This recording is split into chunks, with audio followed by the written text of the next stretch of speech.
Assalamualaikum warahmatullahi wabarakatuh. Bismillahirrahmanirrahim. Alhamdulillahi rabbil alamin. Wabihi nasta'inu ala umurid dunya waddin. Wassalatu wassalamu ala ashrafil anbiya'i wal mursalin, Sayyidina wa maulana Muhammadin sallallahu alaihi wasallam wa ala alihi wa ashabihi wa dhurriyyatihi ajma'in. Rabbi shrah li sadri wa yassir li amri wahlul 'uqdatam min lisani yafqahu qawli. Rabbana subhanaka la ilma lana illa ma 'allamtana innaka antal alimul hakim wa tub 'alaina innaka antat tawwabur rahim wa taqabbal minna innaka antas samiul alim wa 'allimna min ladunka ilman nafi'a ya dzal jalali wal ikram.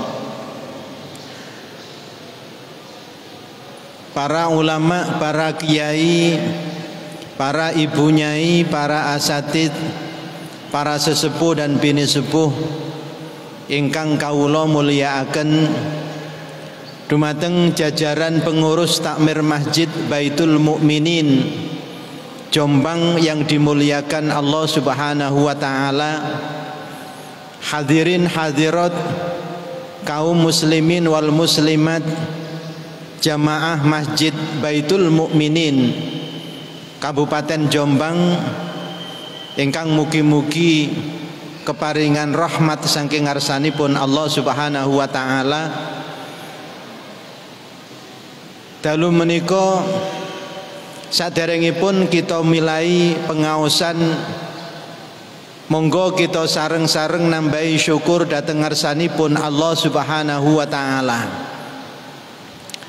ingkang sampun paring pinten-pinten rahmat nikmat saha hidayahipun dumateng kula panjenengan sedaya, sehingga dalu menika kita saged sareng-sareng nderekaken jamaah salat maghrib berjamaah dipun lajengaken kalian majelis thalabul ilmi menika. Mugi-mugi sedaya angsal ridho saking ngarsanipun Allah Subhanahu wa taala. Allahumma amin. Shalawat ugi salam mugi tetep kalimpahaken dumateng junjungan kita Nabi Agung Muhammad sallallahu alaihi wasallam ingkang sampun paring pinten-pinten tuntunan lan bimbingan dumateng kula panjenengan sedaya ingkang arupi ajaran agami Islam. Ma'asyiral muslimin wal muslimat rahimakumullah.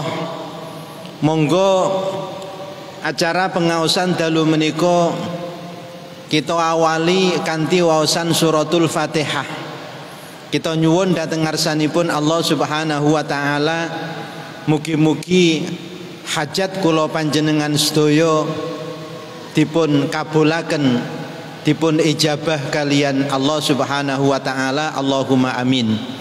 Ila hadratin Nabiyil Mustafa Muhammadin sallallahu alaihi wasallam wa ala alihi wa ashabihi wa dhurriyyatihi ajmain, summa ila jami'i masyayikhi madinati Jombang wa ulamaiha wa khutabaiha bi anna Allah yaghfiru lahum wa yarhamuhum wa yu'li darajatihim wa yu'idu alaina min barakatihim syai'un lillahi lahumul Fatihah.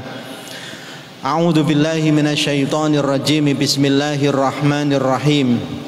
Alhamdulillahi rabbil alamin arrahmanir rahim maliki yaumiddin. Iyyaka na'budu wa iyyaka nasta'in ihdinas siratal mustaqim siratal ladzina an'amta 'alaihim ghairil maghdubi 'alaihim waladdallin. Amin. Dalu menika kita waos surat Ali Imran ayat 11. A'udzu billahi minasy syaithanir rajim. Bismillahirrahmanirrahim. Innal الذين كفروا لن تغني عنهم أموالهم ولا أولادهم من الله شيئا وأولئك هم وقود النار.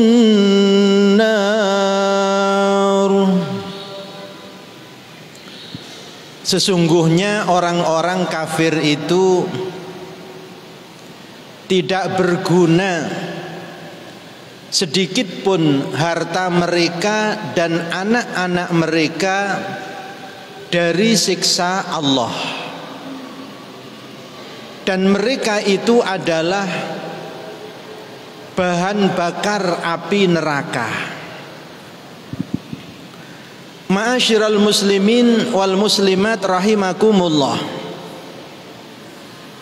Ayat 10 surat Ali Imran ini menjelaskan keadaan orang-orang yang tidak beriman, keadaan orang-orang kafir ketika mereka nanti di akhirat. Maka apa yang mereka miliki selama di dunia, baik itu berupa harta benda ataupun keturunan anak-anak mereka, maka semuanya tidak akan dapat memberikan manfaat sedikit pun, tidak dapat menolong sedikit pun dari siksa Allah yang telah disiapkan untuk mereka orang-orang kafir itu. Bahkan mereka itu nanti di akhirat adalah merupakan bahan bakar dari api neraka itu sendiri. Dengan demikian, kita yang diberikan nikmat oleh Allah berupa nikmat iman, maka ini adalah merupakan nikmat yang sangat besar dari Allah Subhanahu wa ta'ala. Karena dengan nikmat iman inilah Allah nanti akan menyelamatkan kita dari siksa api neraka. Bapak Ibu yang dimuliakan oleh Allah Subhanahu wa ta'ala,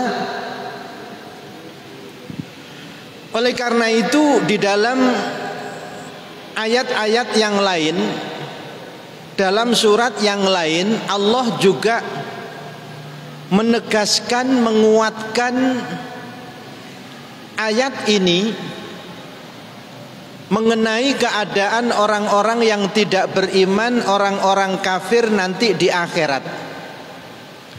Salah satunya adalah surat Ghafir ayat 52. A'udzu billahi minasy syaithanir rajim. Bismillahirrahmanirrahim.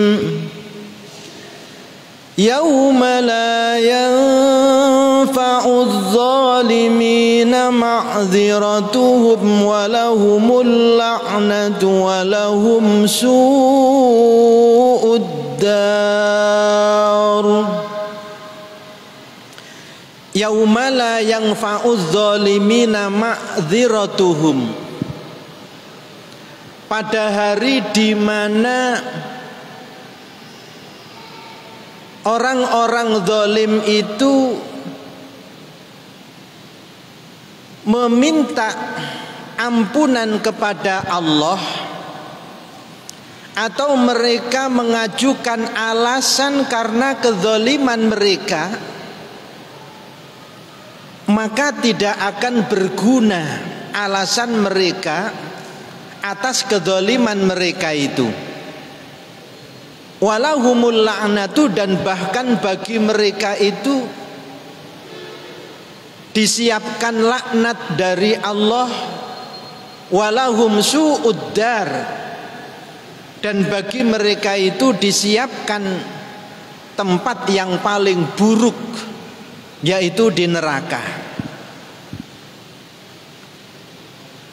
Ma'asyiral muslimin wal muslimat rahimakumullah, kalau kita baca keterangan-keterangan mengenai keadaan orang kafir ketika mereka nanti kembali kepada Allah di akhirat, dan mereka melihat dengan mata kepala mereka sendiri tempat yang disediakan oleh Allah kepada mereka, yaitu di neraka,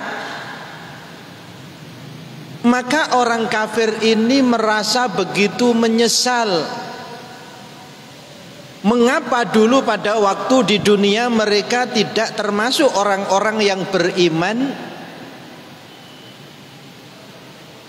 mempercayai ajaran-ajaran yang disampaikan oleh utusan-utusan Allah kepada mereka. Bahkan orang-orang kafir itu memusuhi rasul-rasul Allah, utusan-utusan Allah. Bukan saja tidak percaya, bahkan mereka itu memusuhi dan menghalang-halangi utusan-utusan Allah yang menyampaikan ajaran-ajaran Allah kepada mereka itu. Bahkan tidak sedikit orang-orang kafir itu yang sampai membunuh para utusan-utusan Allah tersebut, dan juga menyiksa orang-orang yang mengikuti utusan-utusan Allah itu. Maka ketika kemudian mereka dimatikan oleh Allah, kembali kepada Allah di akhirat, dan mereka melihat dengan mata kepala mereka tempat mereka di neraka, mereka baru kemudian menyesal, dan mereka mengajukan alasan-alasan mereka kafir pada waktu di dunia itu agar mendapatkan ampunan dan maaf dari Allah Subhanahu wa ta'ala. Akan tetapi permohonan maaf mereka itu tidak akan berguna, karena tidak akan diterima lagi oleh Allah Subhanahu wa ta'ala setelah mereka kembali kepada Allah, setelah mereka hidup di akhirat. Ini keadaan orang-orang kafir yang di akhirat menunjukkan penyesalan mereka karena mereka disediakan tempat yang paling buruk, yaitu di neraka. Harta-harta yang telah mereka miliki selama di dunia, bisa jadi mereka punya harta yang banyak, mereka punya harta yang melimpah. Apapun keinginan mereka berupa kesenangan-kesenangan duniawi itu terpenuhi dengan harta mereka. Rumah, bisa membangun rumah-rumah yang besar, rumah-rumah yang mewah. Kendaraan, bisa membeli kendaraan-kendaraan yang mahal dan yang baik, dan kenikmatan-kenikmatan dunia yang lainnya. Akan tetapi karena mereka tidak beriman, mereka ini orang-orang kafir, maka semua harta benda yang mereka miliki, berbagai kemewahan dunia yang mereka miliki itu, ketika mereka sudah kembali kepada Allah, tidak akan memberikan manfaat sedikit pun, dan tidak akan bisa menyelamatkan sedikit pun dari siksa Allah Subhanahu wa ta'ala.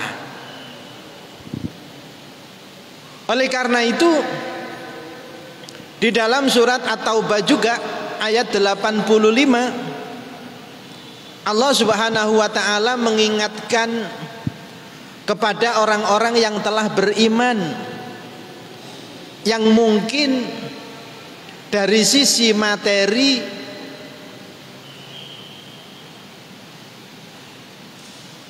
bisa jadi tidak seperti orang-orang kafir yang serba kecukupan itu.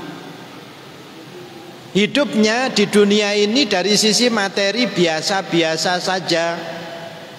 Rumah juga sederhana, kendaraan juga tidak mewah, tetapi dia diberikan nikmat oleh Allah berupa nikmat iman, dan dia bisa istiqomah dalam beribadah kepada Allah Subhanahu wa ta'ala.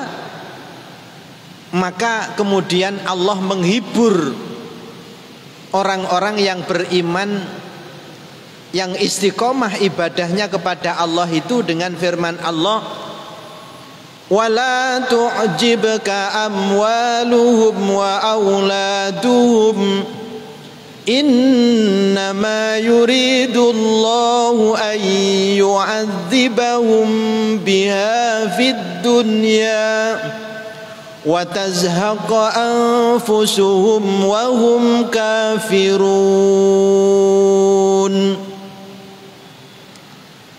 Kata Allah, wala tu'jibka amwaluhum wa auladuhum.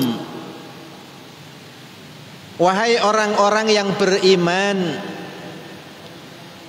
jangan sampai harta-harta yang dimiliki orang-orang kafir, begitu juga anak-anak orang kafir, yang hidup mereka terpenuhi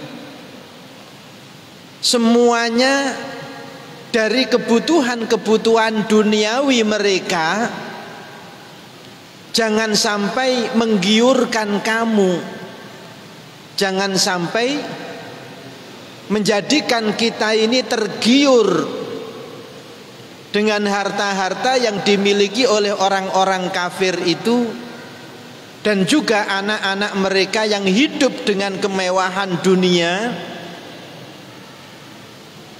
Sebab apa? Innama yuridullahu ayyu'adzibahum biha fid dunya. Sesungguhnya Allah ingin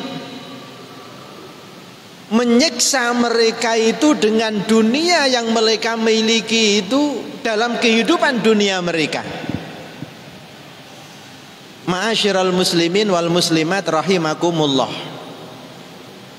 Kita kadang-kadang ketika melihat orang-orang kafir yang tidak beriman, yang diberikan kehidupan duniawinya ini berkecukupan, punya harta banyak, semua keinginan duniawinya terpenuhi, kadang-kadang juga tidak menutup mata kita ini ada kadang-kadang muncul rasa iri kepada mereka dengan harta yang dimiliki oleh mereka yang begitu banyak, yang begitu melimpah. Kita membayangkan mereka hidup dengan penuh kenikmatan karena semua kebutuhan-kebutuhan materi mereka tercukupi.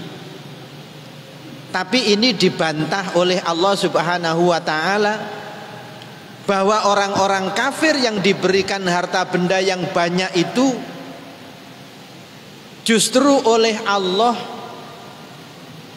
dikehendaki mereka itu disiksa di dunia ini dengan harta benda mereka.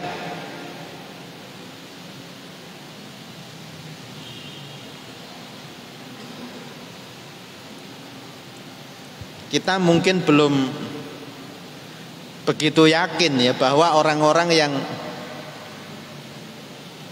harta bendanya banyak, yang harta bendanya melimpah, yang usahanya maju, perusahaannya di mana-mana, itu mereka justru tidur saja tidak bisa merasakan kenikmatan tidur. Bahkan bisa jadi mereka tidak punya waktu untuk sekedar istirahat, untuk sekedar tidur, karena pikiran mereka disibukkan dengan urusan dunia mereka yang sangat banyak itu.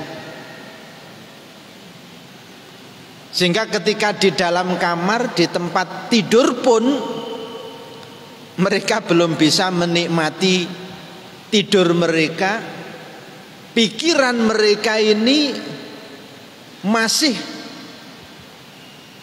pada dunia yang mereka miliki yang diberikan oleh Allah itu, sehingga menjadikan mereka ini sulit tidur.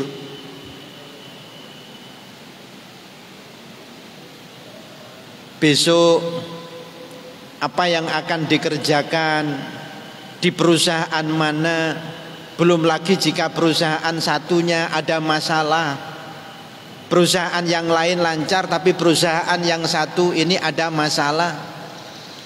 Belum lagi ketika orang-orang kafir itu juga diuji, misalnya anak-anak mereka yang sulit diatur, anak-anak mereka yang berani kepada orang tua, anak-anak mereka yang tidak punya akhlak yang baik. Ini yang menjadikan hidup mereka penuh dengan kesempitan. Jadi mereka tinggal di rumah mewah tapi hati mereka tidak ada kedamaian sama sekali. Mereka menaiki kendaraan yang super mahal, tapi hati mereka tidak bisa menikmati. Ini dijadikan oleh Allah seperti itu orang-orang yang tidak beriman itu.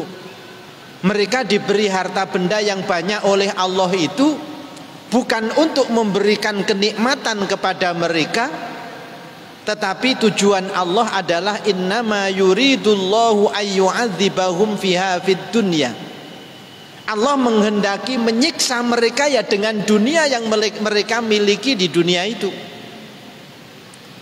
Jadi oleh karena itu kemudian kita diingatkan oleh Allah, yang diberikan nikmat iman ini jangan sampai kemudian kita ini tergiur, tergoda dengan harta benda yang dimiliki oleh orang-orang kafir itu. Ini saya pernah mendengar cerita di negara Jepang yang ekonominya sudah sangat maju di sana. Ini ternyata kasus bunuh diri ini sangat besar. Mereka bunuh diri bukan karena tidak punya harta benda. Mereka bunuh diri bukan karena tidak tercukupi kebutuhan duniawi mereka, tetapi justru sebaliknya, kehidupan duniawi mereka sangat tercukupi. Mereka memiliki kemewahan-kemewahan dunia, tetapi ternyata tidak ada kedamaian dalam hati mereka itu, sehingga kemudian mereka mengakhiri hidup mereka dengan cara bunuh diri. Jadi ada tempat-tempat khusus konon katanya di sana yang biasa dijadikan oleh orang-orang di sana untuk bunuh diri. Di negara barat yang lain, saya menyaksikan ini di sebuah media, di sebuah jembatan yang sering dipakai oleh orang-orang untuk mengakhiri hidupnya dengan cara bunuh diri. Kemudian di situ dipasang suatu tulisan, jika Anda punya masalah, maka konsultasi ke nomor ini, kami siap untuk membantu. Maksudnya supaya tidak bunuh diri, karena saking banyaknya kasus-kasus bunuh diri, mereka mengakhiri hidup mereka padahal dari sisi duniawi mereka sangat tercukupi. Ini menunjukkan bahwa apa yang difirmankan oleh Allah di dalam surat At-Taubah ayat 58 ini benar-benar nyata, bahwa Allah memberikan harta benda kepada orang-orang kafir itu, jangan dikira mereka itu diberikan karunia oleh Allah. Jangan dikira mereka itu mendapatkan rahmat dari Allah, mendapatkan kasih sayang dari Allah. Tetapi justru harta benda yang diberikan oleh Allah kepada mereka itu dijadikan oleh Allah sebagai sarana untuk menyiksa mereka di dunia. Hari-hari mereka ini dihabiskan untuk ngurusi pekerjaan-pekerjaan dunia mereka. Dan masalah yang mereka hadapi dengan urusan dunia mereka itu tidak akan pernah selesai sampai mereka kemudian meninggal dunia kembali kepada Allah dan mengetahui tempat mereka di akhirat adalah tempat yang paling buruk, yaitu neraka. Maka di sini kemudian Allah mengingatkan kepada kita orang-orang yang beriman itu agar tidak tertipu, tidak tergiur dengan harta-harta yang dimiliki oleh orang-orang kafir itu. Kalau kita iri kepada orang-orang yang beriman yang diberikan harta benda oleh Allah itu, iri yang diperbolehkan.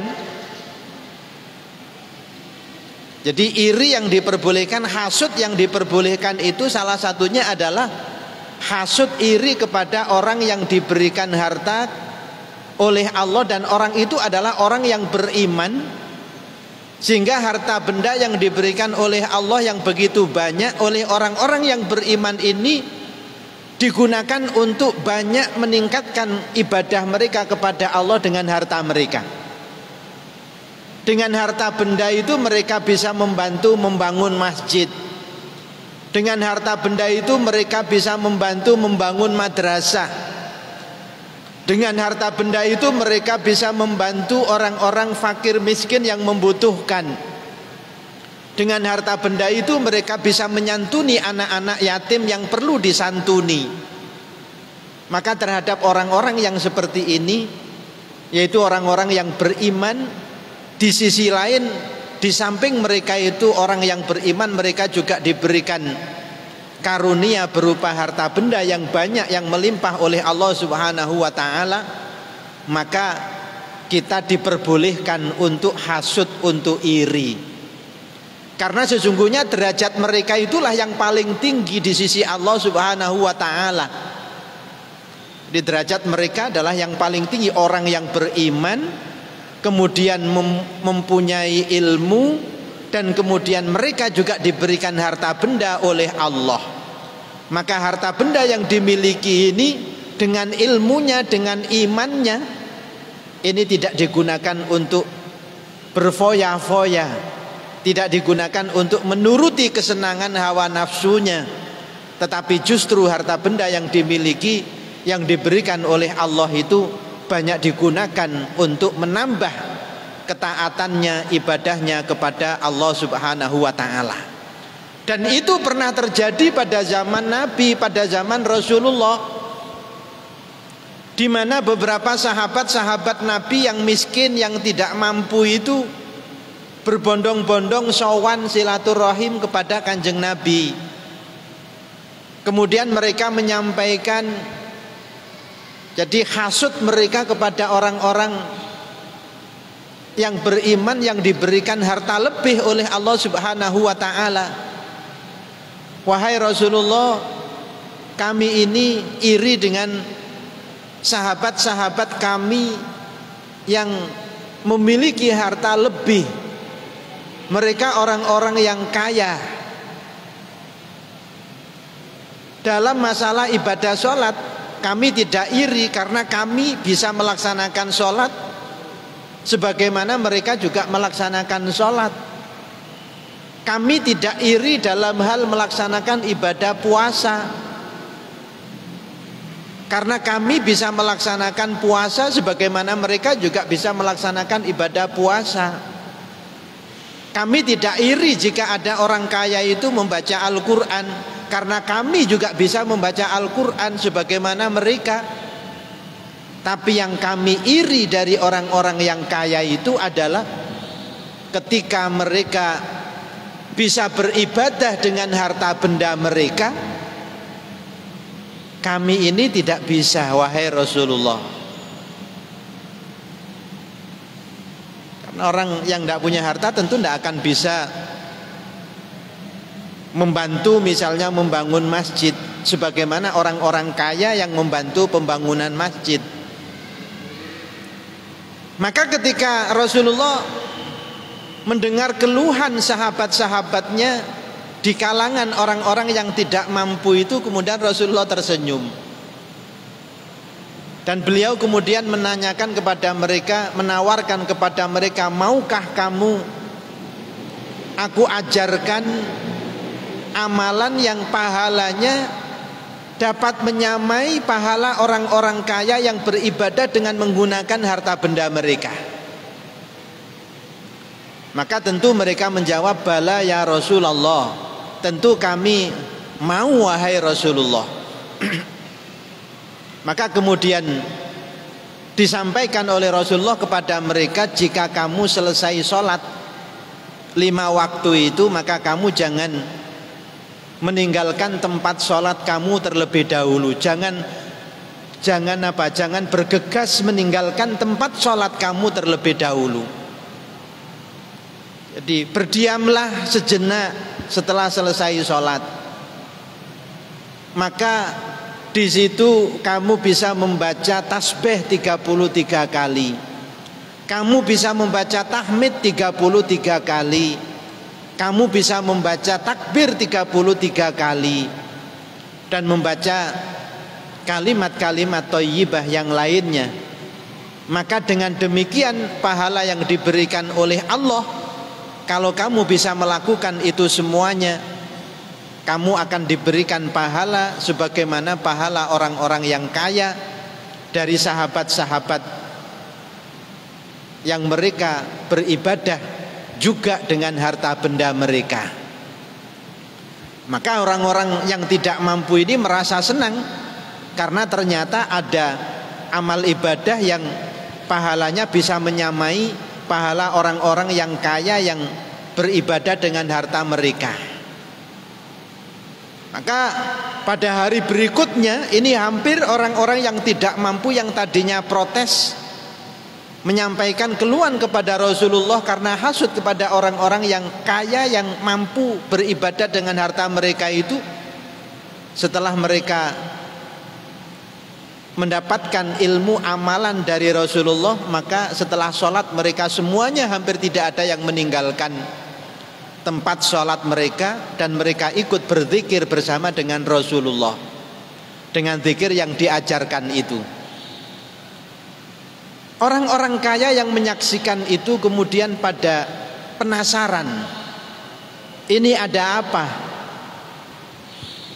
Ini hadisnya di kitab Riyadhus Shalihin ada, dan kitab hadis-hadis yang lain juga banyak, dan hadisnya ini hadis sahih.